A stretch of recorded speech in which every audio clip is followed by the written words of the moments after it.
জুমবারি দিলেই লাল সিদ্দিক ভাই বড়ি আচার। আপনারা চলে আসেন রাসেল বক্স জামে মসজিদ গাঞ্জার স্পটের লগে আমরা থেকে বসছি।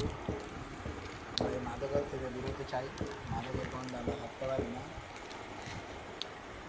মাদক সম্রাট চালাচ্ছে এই যে আসলাম ভাইয়ের ছেলে, এখানে থেকে বসছে, তাও মাদক সম্রাট বন্ধ হচ্ছে না। আমরা কবির ক্ষোভ প্রকাশ জানাচ্ছি, এই বলে আমি আমার সংক্ষিপ্ত বক্তব্য শেষ করছি। দর্শক আমরা দেখতে পেলাম এখানে দু তিনটা যুবক বসেছে থেকে তো তারা মাদকের বিরুদ্ধে অভিযোগ করেছে এই জায়গায় অনেক মাদক তারা